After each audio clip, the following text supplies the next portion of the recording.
Balik lagi ke konten favorit kalian, konten Q&A, di mana kali ini gue bakal bahas semua pertanyaan kalian seputar e-commerce. Dan seperti kalian lihat, hal ini gue masih di luar, ini di kota Shanghai gitu kan. Tapi gue pengen tetap jawab pertanyaan kalian, jadi kalau misalnya ada yang mau tanyain apapun itu, tulis juga di komen.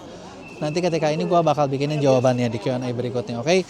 Yuk, tanpa berlama-lama lagi, kita cus masuk ke pertanyaan pertama. Oke, pertama dari Kasiti Suwarsih. Kak Yohan, aku mulai ngiklan di Shopee tapi ngiklan sama pendapatan nggak sesuai. Ngiklan 50.000 cuma dapat 2 pesanan, kadang bahkan nggak ada. Oke, sekarang gini, balik ke prinsip dasarnya ya, kalau ngiklan memang kan sebenarnya kalau sebagai seller kita pengennya ngiklan itu jadi cuan, bener nggak? Jadi keluar 50.000 ya dapat omsetnya sekian juta, nanti dari sekian juta itu kita dapat profit sekian. Nah, tapi masalahnya adalah ketika kita ngiklan di e-commerce, prinsip e-commerce bukan lo keluar duit berapa pengen dapat cuan berapa, tapi ketika kita keluar uang itu adalah buat beli traffic. Nah, traffic itulah yang harusnya nanti ada yang beli atau enggak. Nah, kalau misalnya dari pertanyaan kamu tadi, intinya kan kamu boncos tuh, alias keluar uang sama dapat uang nggak seimbang. Nah, itu sebenarnya bukan salah iklannya, tapi mungkin produk yang diiklanin nggak tepat, atau ya produk kamu belum, toko kamu belum siap nih buat iklanin. Jadi ada beberapa hal yang perlu dilakukan sebelum kamu bisa ngiklan. Yang kedua, dari Novita Tifar, mau join affiliate Mea, gimana caranya? Nah, buat join affiliate Mea, kamu bisa visit di Instagram Mea Affiliate Partner atau TikTok Affiliate Partner gitu kan. Nah, di situ kita ada linknya gitu kan, atau lo di bagian TikTok juga ada dengan temukan MCN, lo ketemu kita pasti kita di atas. Kamu bisa ajukan kolaborasi dari situ gitu. Nah, nanti setelah itu tim gua bakal bantu kontak follow up buat ngejelasin kerjasamanya seperti apa dan joinnya kayak gimana.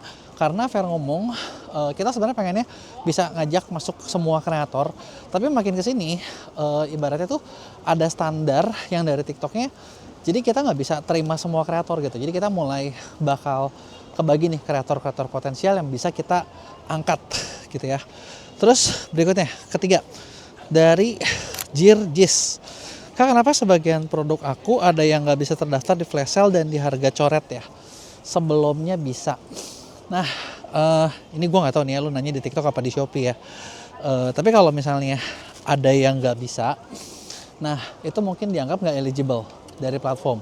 Nggak eligible-nya kenapa? Ya mungkin dianggap penjualannya kurang, dianggap nggak potensial, atau ketika dia lagi ada flash sale itu ada flash sale toko, ada juga flash sale yang campaign.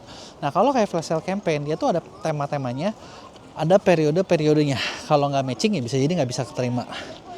Berikutnya, Ibu Yuli, mau kerja sama kok, gimana caranya? Oke, buat kerja sama gua, sebenarnya dua cara sih. Pertama, kalau kamu memang mau belajar, gue punya program namanya pendampingan ordal, program konsultan, di mana di situ kita udah nyiapin tim. Mereka yang jadi konsultannya, mereka bakal bantu ngebedahin dari akunnya seperti apa, tokonya seperti apa, potensinya seperti apa. Nah, kalau di pendampingan, ibaratnya kita tuh cuma jadi mentor kamu doang. Yang eksekusi semuanya kamu dikasih tahu harus ngapain aja.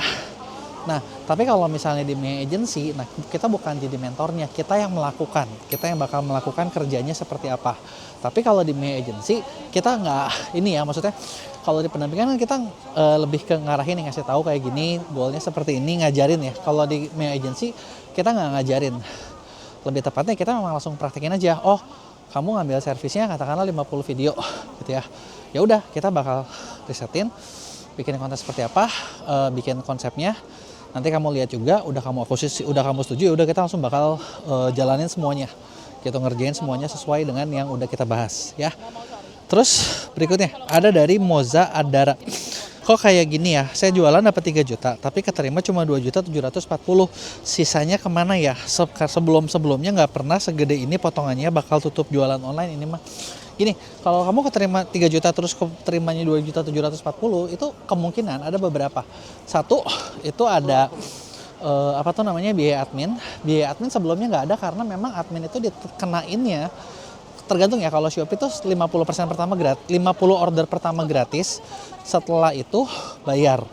Terus kalau misalnya TikTok juga sama, ada masa free-nya, setelah itu bayar gitu. Mungkin itu yang pertama. Atau kedua, kamu ada ngaktifin program di mana program itu adalah program yang misalnya ongkir ditanggung penjual, atau kupon ditanggung penjual, atau voucher ditanggung penjual. Nah, disitulah yang bikin kamu kena potongan. Sebenarnya kalau menurut gua sih, lu nggak perlu musingin kalau misalnya di online tuh, aduh potongannya gede, jadinya nanti harus tutup. Menurut gua yang perlu dipikirin adalah gimana caranya biar jual itu harganya lebih untung, cuannya lebih banyak. Jadi kalaupun ada potongan ya udah gitu. Ibarat gini lah, kalau di jualan offline kan lu kadang kita bisa pakai calo ya buat jualin barang kita ya. Ya udah aja kalau kita memang jualan pakai calo, nah masalah dong selama itu tetap cuan, bener kan? Nah, berikutnya ada dari Muhammad Surya. Toko saya di Shopee juga sepi, dah lama nggak ada order nih. Nah, kalau toko lu sepi, nggak ada order, menurut gue ada beberapa kemungkinan yang biasanya terjadi. Yang pertama, itu ketika barang yang kita jual itu nggak banyak yang nyari gitu ya. Kenapa ini fatal nih? Sekarang gini, lu Shopee itu kan sistemnya traffic terbesar tuh datangnya dari pencarian. Kalau barang yang kamu jual aja nggak ada yang nyari, nah gimana mau ada yang beli, bener nggak? Ya nggak mungkin ada yang beli lah, jadi wajar aja itu nggak ada. Atau yang kedua, kemungkinannya adalah barang yang kamu jual tetap ada yang nyari, tapi barang kamu ketika di search, coba kamu search deh, muncul di urutan keberapa nih? Jangan-jangan kagak muncul. Ya kalau kagak muncul, ya wajar kan, kenapa nggak ada yang beli.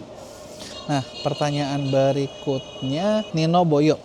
Topet saya bulan ini benar-benar turun, traffic juga anjlok, nggak kayak bulan-bulan kemarin. Harus gimana ya? Saya jualan tanaman hidup di Topet, dan bulan ini benar-benar hancur. Nah, jujur, gue belum pernah jualan tanaman hidup, tapi jawabannya adalah mirip dengan sebelumnya. Ada dua kemungkinan, dimana yang pertama adalah barang kamu itu nggak laku karena yang memang yang nyarinya nggak ada, gitu kan. Tapi kalau ditanya rame nggak tanaman hidup di akhir-akhir ini, ya gue nggak tahu karena gue nggak pernah jualan. Kamu yang mungkin pernah jualan, biasanya rame apa enggak nih di akhir? Atau yang kedua, ya memang kamu nggak muncul. Sebenarnya tapi kalau di Topet ya, ada kemungkinan ketiga.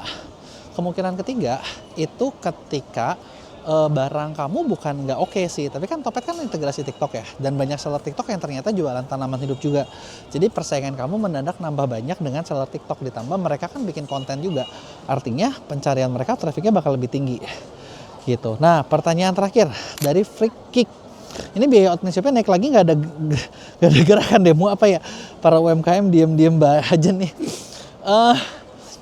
Gerakan demo sebenarnya seru juga sih, gue nggak pernah kebayang ya kalau misalnya di online ada gerakan demo gitu kan, gara-gara gerakan admin naik.